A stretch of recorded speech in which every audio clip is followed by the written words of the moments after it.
I think that it was checkmate. It was over and done with. And this match right here, this is an interesting one. So just getting started here. 9 minutes. What we have is on top you have Jose Joaquin of Fight Sports, and on bottom in blue you can just about see him, Davi Cabral, playing his trademark deep half guard.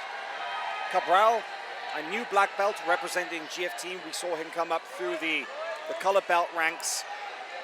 He is an absolute master of this deep half position. And sometimes, Kendall, the deep half, it looks miserable. It looks like you're in complete danger.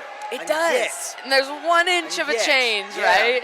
And then we're up on top. Some guys have made their entire careers based off success with this position. I'm thinking specifically of people like Bernardo Faria, who, world champion, who was so good with the deep half, and just when you thought it looked like he was going to get passed or get submitted, he's able to use it to reverse the position.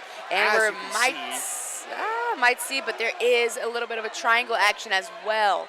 Not out of danger. Cabral pops his head out, and this is the key, isn't it? This is the key, that so often a deep half player, they'll reverse, and then you think, oh, he's going to go straight into a triangle, he's going to go straight into an armbar. And yet they often reverse out, and they get into really strong attack positions, as you can see here. This is not a great position for the guy in white. Arm is out. He's in a stack position. Yep. You know, it's not an ideal position to attack from. All he can do is recover. And now I imagine that Cabral is going to put on the pressure. Yeah, that was a beautiful showing of some deep half. You got to have some grit to play deep half. You're going to get smashed a lot. You're going to get it's going to get grindy. But then we come up on top into a beautiful passing position, just like you said. Man, yes, this really does strong. look like watching Bernardo Faria. Oh, knee bar there. Did you see that? He was diving on from the over-under pass. Wow. Attacked the knee bar from top position, and immediately that threat of the knee bar, the reaction to that just gives him side control. He goes straight into top position. Yeah, that was a beautiful transition from that over-under. Right into side control. Now has a strong 5-point lead here in the quarterfinals of the super heavy division. And the winner of this match will end up facing Felipe Andrew in the semifinals of the super heavy division here later today, which will of course depict the final match later. Yeah, very heavy side control here. With that lapel underneath is creating a little bit of space to be able to escape up to this neutral position. Nice bridge up to his feet there for Jose. That's an interesting kind of escape there. I thought that Cabral looked very settled into position, but he did. And when they stood up, Cabral had a little frustration on his face, looked a little bit upset, like, man, I lost. Can't believe I let that go. Yes, I can't believe I lost that position, because he worked very hard to get there, of course.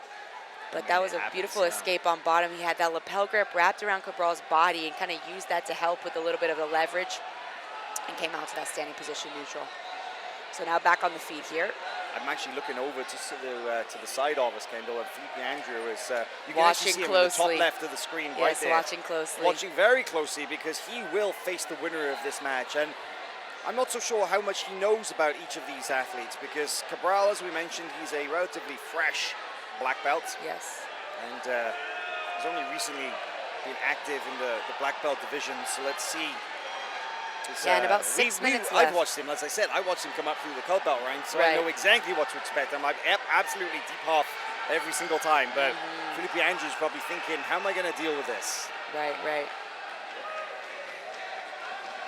Yeah, but now on bottom for Cabral in a nice closed guard, but interesting when we see this passing attempt here, where they pass the lapel under the body to the opposite hand, and then just like we're seeing here, go into a nice smash half guard. But of course, Cabral likes to be in deep half, so he's not too worried right here. He's probably going to try to underhook this the leg on the left side. Strong wing sweep.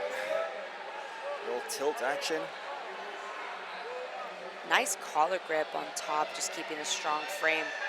But again, deep half. Sucks him into that deep half. A little back step over the top. But deep half guys, they're so good at riding these reactions. And that back step was very smart, right? Cabral was about to spin or go underneath for that big underhooking the leg, which you need in that deep half position. And now he's having a lot of pressure up on his sternum from the back. But still able to create enough space to start to spin out to the side. We could see a back take here from Cabral.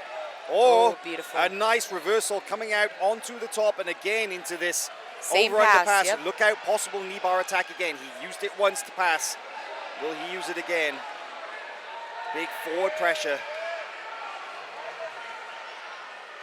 So smooth in that transition there from bottom, the way that he was able to use the counter to the counter, right? Yeah, it was very, very nicely done.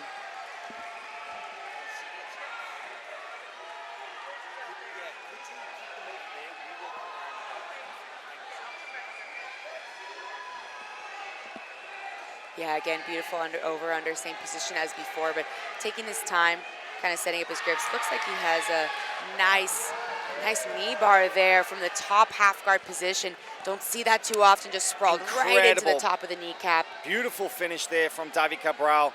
A really nice display of technical jiu-jitsu. You know, he showed it once earlier in the match, was able to get the guard pass from it. The second time was the key to victory here. A very effective technique when done well. The knee bar from top half guard, devastating in its power. Quite an unorthodox attack. You don't see too many people use it, but no, you really don't. But once it's on, very it is on. There's really, because you cannot rotate with all that pressure coming down on top of your knee. No, well, especially when the guy on top is completely controlling your hips like that. Correct. Listen, don't go anywhere, because there's another match coming up right here on mat 2 that you absolutely cannot afford to miss. Tynan Dalpra of Art of Jiu-Jitsu is going to be facing off with Ronaldo Jr. of Atos. And this is one of the most highly anticipated matches